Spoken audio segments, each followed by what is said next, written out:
Assalamualaikum warahmatullahi wabarakatuh.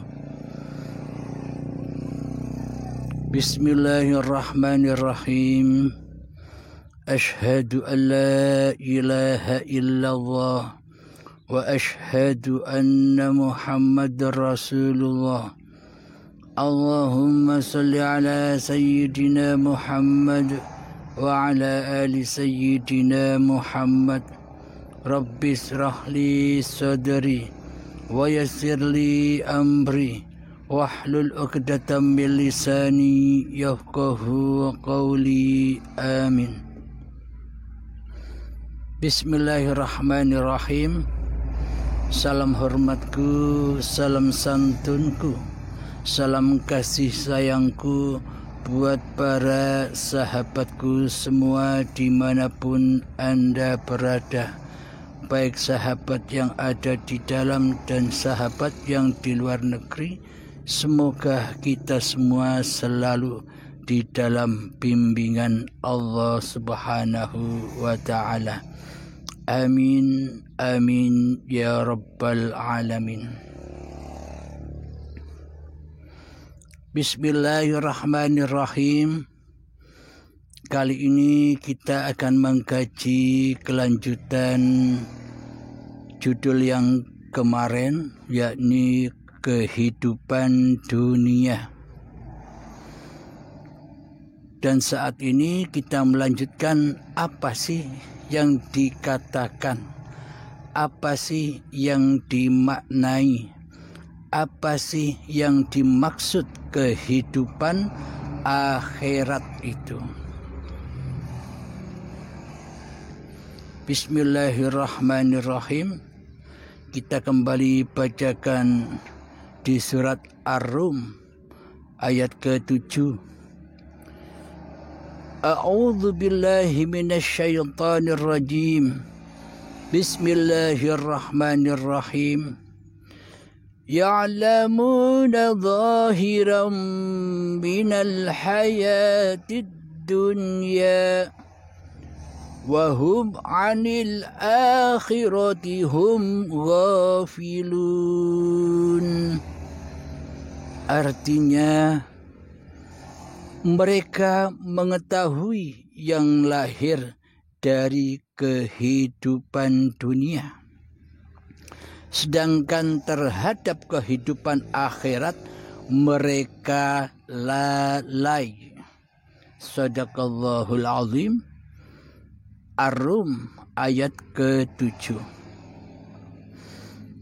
Jadi pada intinya selama ini kita, praktek hati kita hanya menghadapi kehidupan dunia saja. Praktek hati kita hanya menghadapi syariat-syariat kemanusiaan kita saja. Selama ini kita atau mereka lalai dalam kehidupan akhiratnya. Dikira kita selama ini akhirat itu besok, sedang di dunia ini sekarang. Sedang pengertian akhirat menurut kebanyakan manusia besok setelah matinya badan. Akan tetapi pengertian itu tidak salah. Memang manusia bila ingin ketemu dengan alam akhirat, syaratnya wajib mati dulu. Bila manusia ingin bertemu Tuhannya, memang wajib mati dulu. Akan tetapi bila manusia masih belum mati kemanusiaannya, maka selamanya manusia takkan pernah bisa berjumpa Tuhan, penguasa diri manusianya. Selama ini kita merasa hanya hidup hidup di dunia. Karena mata lahir dan karena mata batin, mata hati kita hanya memandang syariat-syariat dunia, hanya memandang atau hanya menyaksikan syariat-syariat badan-badan kita saja, sehingga mata hati kita buta akan alam akhirat. Karena mata hati kita selama ini berimam, berkiblat, bermakmum, berwalikan kepada mata yang lahir. Jadi selama ini mata batin kita, mata hati kita hanya diperbudak oleh mata lahir.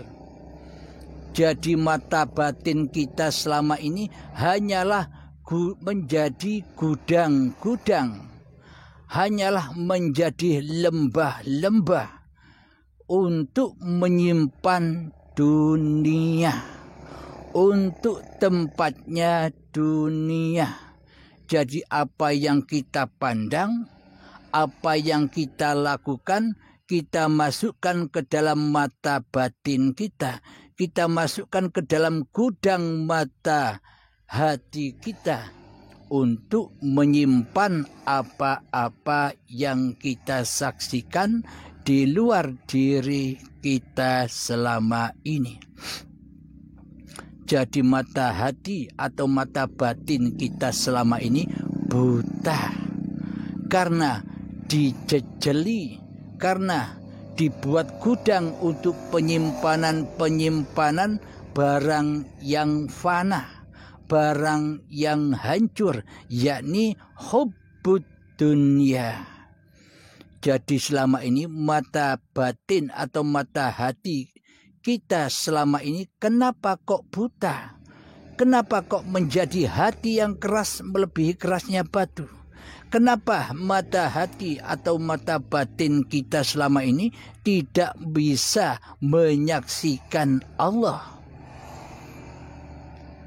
dan hanya menyaksikan dunia saja, dan hanya sebagai budak-budaknya hawa nafsu saja, sebagai budak-budaknya mata lahiriah saja. Jadi mata hati, jadi mata batin kita selama ini buta karena diposisikan sebagai gudang-gudangnya dunia, gudang-gudangnya kesenangannya, gudang-gudangnya apa-apa yang dicintainya selama ini, yakni hubbud dunya. Karena di dalam hati kita selama ini tidak ada iman kepada Allah. Jadi imannya hati kita kepada Allah selama ini hanyalah ikut-ikutan saja. Kita tidak pernah menyatakan, kita tidak pernah membuktikan iman-iman kita selama ini, agama-agama kita selama ini. Kita tidak pernah membuktikan kebertuhanan hati kita selama ini kepada Allah. Karena hati kita selama ini dibutakan oleh kesenangan-kesenangan dan dibutakan oleh kepentingan-kepentingan urusan babakan cinta dunia. Akhirnya mata hati kita, mata batin kita akhirnya buta akan Tuhan pencipta dunia. Inilah penyebab hati kita, mata batin kita selama ini buta, yang berwalikan kepada mata yang lahir. Apapun yang dilihat oleh mata yang lahir, maka selalu diangkut, selalu disimpan di gudang-gudangnya hawa nafsu, yakni disimpan di dalam hawa nafsu. Jadi mata batin kita selama ini saking banyaknya menyimpan dunia, saking banyaknya menyimpan urusan dunia, saking banyaknya menyimpan urusan selain Allah, sehingga mata hati kita buta selama ini. Jadi keadaan dan kondisi hati yang seperti inilah yang dinamakan kehidupan dunia. Jadi inilah kehidupan dunia. Ketika kita melaksanakan syariat-syariat agama seperti sholat, seperti puasa, seperti zakat, bersedekah, santunan-santunan, ketika haji atau umroh, dan ketika kita melaksanakan ibadah-ibadah apapun, selalu di dalam hati kita diakui bahwa seluruh ibadah dan sholat serta amal yang kita lakukan selama ini adalah di dalam genggaman kekuasaan kita sendiri, di dalam genggaman singgah sananya hawa nafsu kita sendiri. Inilah yang dimaksud amal dunia yang hancur, amal dunia yang tidak sampai kepada amal akhirat. Mari kita simak apa yang dinamakan amal akhirat itu. Apakah yang dinamakan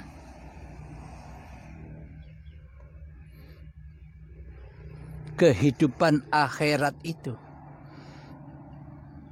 Kehidupan dunia itu adalah ketika hidup ini masih hidup makhluknya. Sedangkan kehidupan akhirat itu ketika manusia mati, ketika manusia sudah mempersembahkan kembali, sudah mengabdikan kembali bahwa hidup ini Allah. Inilah yang dimaksud kehidupan akhirat. Kehidupan akhir dari kehidupan kemanusiaannya. Karena sudah jelas dan sangat jelas di dalam ayat suci Al-Quran, di dalam firman-Nya Allah, Bismillahirrahmanirrahim. Allahu la ilaha illa huwal hayyul qayyum. Allah, tiada Tuhan yang berhak disembah. Dialah hidup yang kekal.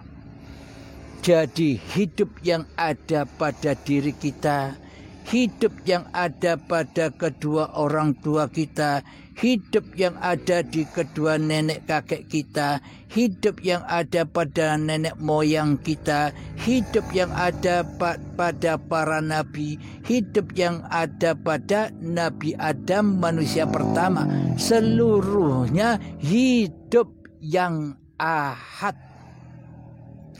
Itulah hidupnya Allah. Itulah uripe Allah, hidup yang kekal.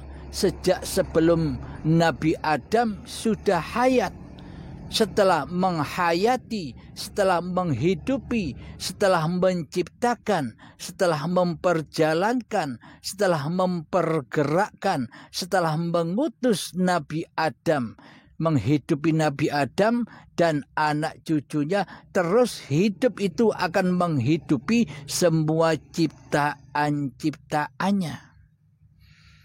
Ketika Nabi Adam sudah dimatikan oleh Allah, berlanjutlah kehidupan ini, hidup yang kekal dan terus menerus.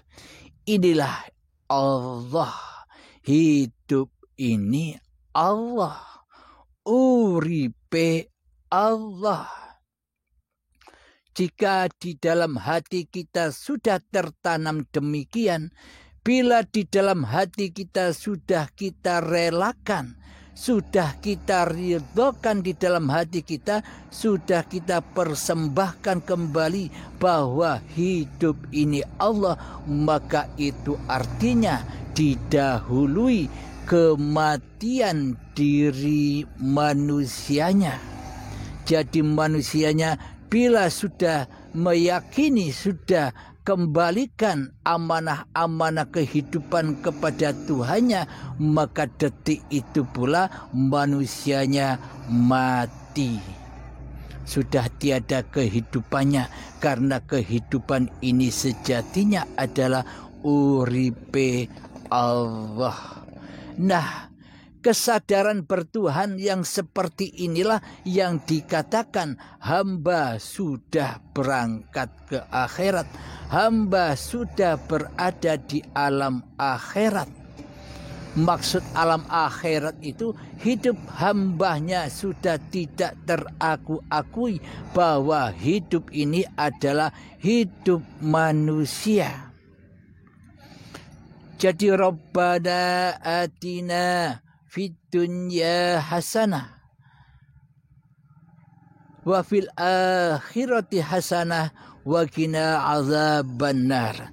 Jadi inilah sinkronnya antara syariat dan hakikat, antara dunia dan akhirat, antara langit dan bumi, antara manusia dengan pencipta manusianya, antara hamba dengan Tuhannya, antara makhluk dan khalik yang sudah esa kembali ke asalnya, manusia dari Allah dan kembali kepada Allah.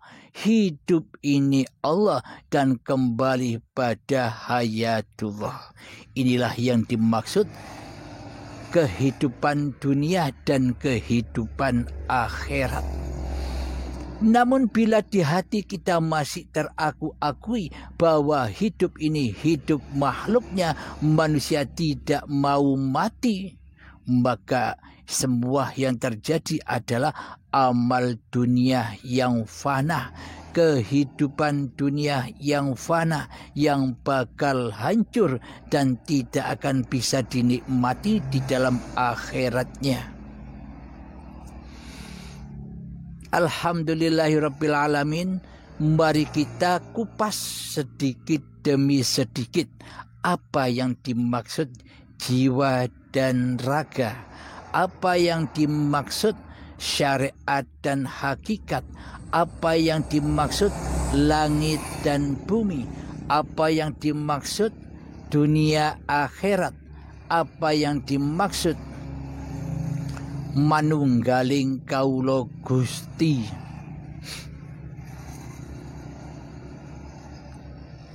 Maksud dari itu semua adalah ketika sudah datang kesadaran bahwa sebenarnya hidup ini Allah di dalam hati masing-masing diri manusia kita, maka nyatalah bahwa raga ini, dunia ini tidak akan wujud tanpa adanya hidup.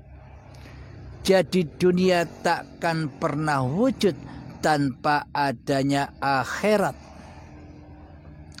Jadi akhirat itu datang lebih awal, kemudian dunia, kemudian kembali ke akhirat lagi. Manusia pun demikian.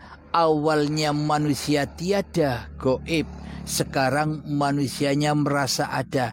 Dan ketika sudah datang kehendak dari Allah menunjuki kepada hamba yang dikasihinya, hamba pilihannya, maka hamba akan kembali ke alam akhiratnya, ke alam ketiadaannya, ke alam kebertuhanannya. Sebenarnya selama ini hambanya sudah tiada. yang ada hanya uripe Allah. Jadi seluruh pergerakan badan-badan ini, baik itu sholat, baik itu ibadah, baik itu bekerja, baik itu saat duduk, saat berdiri, saat berjalan, saat mandi, saat memasak, saat makan, saat minum, saat merokok, semuanya sudah dipulangkan, semuanya sudah dituhani atau dikuasai oleh hidup, oleh hayatullah, oleh uripe Allah. Ketika manusia sudah dikuasai oleh Sang Penciptanya, maka itulah yang dimaksud kehidupan akhirat. Hati sudah nyata bahwa hidup ini Allah. Ketika mata lahir memandang makhluk, mata batin sudah bisa melek sekarang. Setelah hamba ditunjuki oleh Tuhannya, setelah hamba disadarkan siapa hakikat diri manusianya, siapa hakikat sebenarnya kondisi posisi manusia itu, maka manusia itu akan memahami, mengerti siapa hakikat Tuhannya. Jadi ketika badan ini sholat, hati sudah menyaksikan bahwa Allah lah yang menggerakkan, Allah lah, hiduplah yang mengutus, hiduplah yang mengkerentekkan hati, hiduplah yang memerintahkan hati untuk sholat, untuk ibadah, untuk makan, untuk minum, untuk duduk, untuk berdiri, untuk berpikir, untuk berjalan, untuk bekerja, untuk memasak di dapur. Semuanya sudah didalangi, semuanya sudah dikuasai oleh Allah, oleh hidup. Inilah yang dimaksud kehidupan akhirat. Manusia lain memandang badan orang yang sudah di dalam makom ini, melihat memang manusianya yang bergerak, yang hidup. Karena manusia yang memandang di dalam hatinya masih jadi Tuhan, maka memandang manusia lain akan seperti dirinya. Meskipun begitu, hati kita yang sudah mengenal bahwa hidup ini Allah, maka tiada peran, maka tiada pergerakan walaupun sebiji zarah pun tanpa kekuasaan Allah, tanpa kekuatan Allah, tanpa kehidupan Allah. Inilah yang dimaksud kehidupan akhirat. Mata lahir memandang makhluk, mata hati sudah memandang hidup, sudah memandang Allah, sudah memandang Sang Pencipta. Contoh, ketika kita melihat gunung, mata melihat gunung, hati sudah menyaksikan bahwa gunung itu hakikatnya tidak ada bila tanpa Sang Penciptanya. Siapa Sang Pencipta itu? Hayatullah. Hayatullah lah yang mewujudkan gunung di mata lahir ini. Hayatullah lah yang menciptakan gunung lewat mata lahir ini. Nah, inilah yang dimaksud kehidupan akhirat. Hati sudah selalu lillahi ta'ala, kepada Allah atas seluruh kehidupannya, atas seluruh kekuasaannya, atas seluruh daya upaya dan kehendaknya, atas seluruh penglihatannya, atas seluruh pendengarannya, dan akan seluruh perkataan-perkataannya sudah didalangi oleh uripe Allah. Inilah yang dimaksud kehidupan akhirat, alam yang lillah, dan inilah yang dimaksud tajalli, inilah yang dimaksud mi'raj, inilah yang dimaksud wusul, inilah yang dimaksud mijil, inilah yang dimaksud manunggaling kaula Gusti. Jadi kekuasaan hambanya sudah sirna, kehidupan kehambaannya sudah sirna, kehendak daya upaya kehambaannya sudah sirna. Jadi apapun yang tergerak oleh diri kita selama ini didalangi atau dituhani oleh hayatullah. Inilah yang dimaksud kehidupan akhirat. Yang ada di hati kita hanyalah Allah. Manusia bisa menyaksikan kemanapun arah kau hadapkan, disitulah wajhullah. Maksudnya bila hati sudah nyata bahwa urip iki Allah, bahwa hidup ini Allah, maka selamatlah manusia itu dari godaan-godaan, dari tipu daya iblis setan yang terkutuk. Alhamdulillahirrabbilalamin. Jadi kita sudah memahami apa maksudnya kehidupan dunia dan apa maksudnya kehidupan akhirat. Oh, ternyata semuanya ada di sini. Memang benar kehidupan akhirat itu melewati alam kematian, tapi bukan matinya raga, akan tetapi matinya jiwa atas kekuasaan hambanya, matinya jiwa atas kewujudan dan kehidupan manusianya di hatinya. Inilah yang dimaksud kehidupan akhirat.